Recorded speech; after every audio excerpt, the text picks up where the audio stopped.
Sir నమస్కారం sir. నమస్తే. Sir Posani Krishna Murali గారు మొన్న ప్రెస్ మీట్ పెట్టేటి నేను రాజకీయాల నుంచి తప్పుకుంటున్నానని చెప్పేసి అనౌన్స్ చేసేసారు.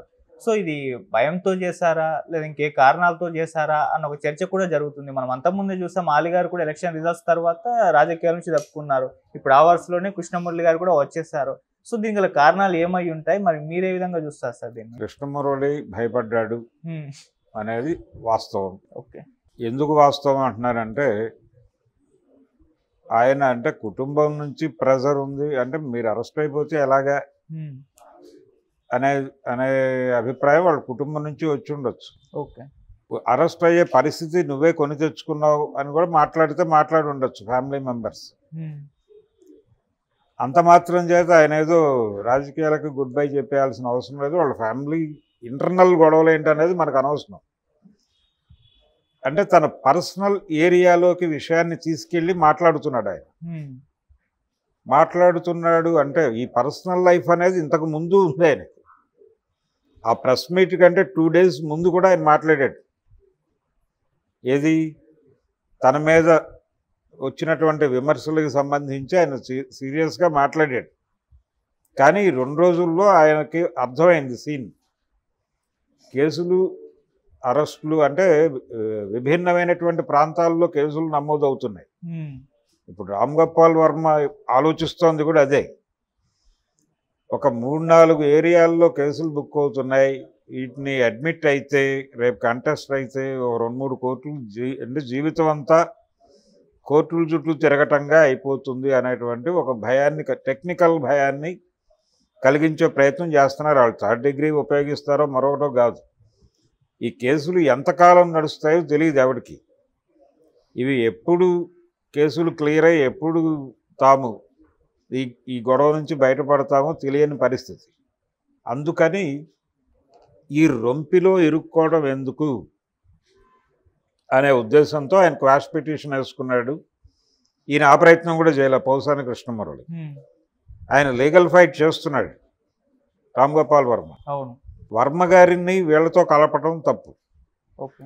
పోసాని కృష్ణమురళి అంటే ఆయన లీగల్ ఫైట్ చేస్తున్నాడు. స్టిల్ యాంటిసిపేటరీ బెయిల్ కోసం ట్రై చేస్తున్నాడు. ఆయన యుద్ధం ఆయన చేస్తున్నాడు. వర్మ గారు ఆయన యుద్ధం ఆయన చేస్తున్నాడు. వీళ్ళు యుద్ధం మానేశారు.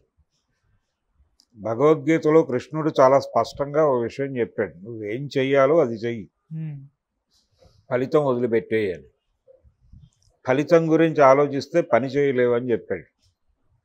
వీళ్ళు ఫలితాల గురించి ఆలోచిస్తున్నారు. ఫలితాల గురించి ఆలోచిస్తే వీళ్ళు యుద్ధం చేయలేరు.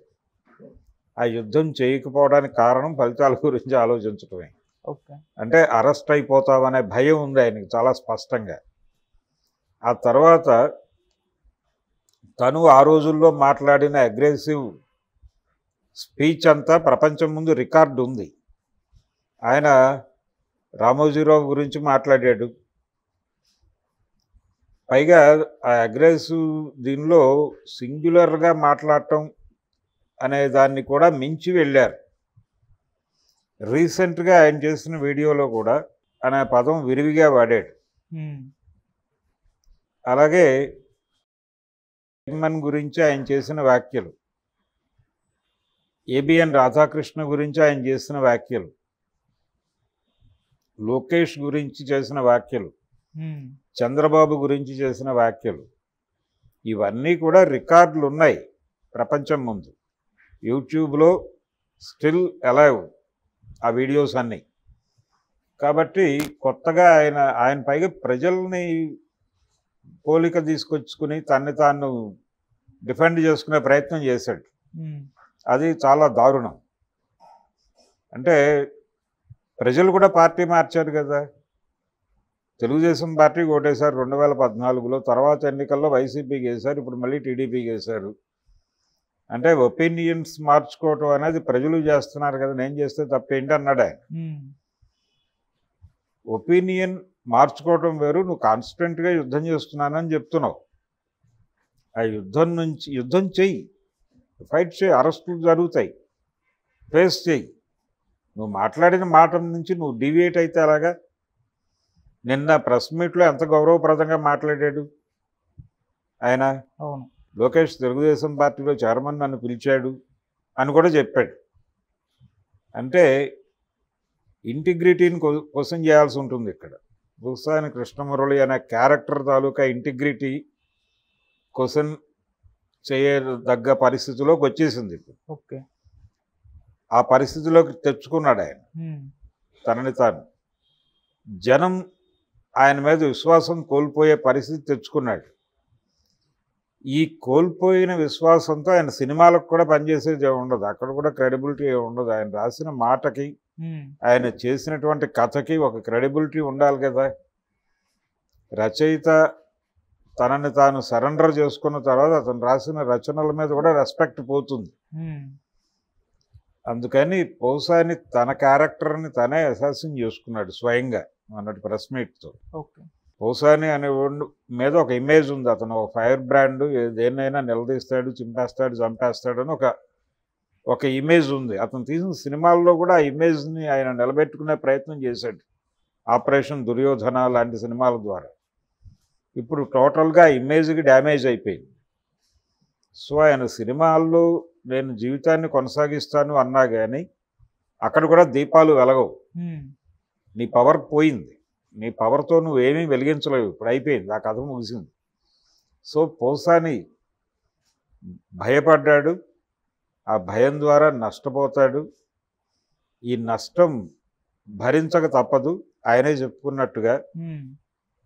ఆ విధంగా ఆయన తన రాజకీయ ప్రస్థానాన్నే కాదు, వ్యక్తిగా పోసాని కృష్ణమురళి ప్రస్థానాన్ని కూడా ఆయన ముగించాడు చాలా స్పష్టంగా. అందుకని పోసాని ఆ ప్రెస్ మీట్లో ఆయన మాట్లాడిన మాటలకు కూడా ఏ పొంతన లేదు, అసలు ఏ రిలవెన్స్ లేదు, ఏం మాట్లాడుతున్నాడో ఆయనకు తెలియట్లేదు. యువతల వాళ్ళు అడుగుతున్న ప్రశ్నలు కూడా ప్రాపర్గా రిజిస్టర్ కావట్లేదు ఆయనకి. వీళ్ళు ఒకటి అడుగుతున్నారు, ఆయన ఒకటి చెప్తున్నాడు, చెప్పిన సమాధానమే మళ్ళీ చెప్తున్నాడు. టోటల్గా ఆయన సైకలాజికల్గా ఇన్బ్యాలెన్స్లోకి వెళ్ళిపోయాడు. ఆయనకు అర్థమవుతోంది, నేను ఆత్మహత్య సదృశ్యమైనటువంటి ఒక నిర్ణయం తీసుకున్నాను అనేది ఆయనకి అర్థమవుతోంది. కానీ అది బయటకు చెప్పడానికి ధైర్యం రావట్లేదు, ఆయన భయం కమ్మేసింది ఆయన. సో ఇంత భయపడేవాళ్ళు రాజకీయాల్లోకి ఎందుకు ఉంటారు? ఎందుకు రాజకీయాల్లో ఓవర్ స్టేట్మెంట్లు ఇస్తారు? ఎందుకు పరిమితులకి లోబడి ఎందుకు ఉండరు? ఓవర్ యాక్షన్ చేస్తే అక్కడ గుర్తింపు. పైగా ఇంకొక దారుణం ఏంటంటే ఆయన నాకు వైఎస్ఆర్సీపీలో ప్రాథమిక సభ్యత్వం కూడా లేదు అన్నాడు. అంటే మీరు పార్టీ మారుతున్నారా అంటే లేదు, నాకు ప్రాథమిక సభ్యత్వమే లేదు అక్కడ అన్నాడు.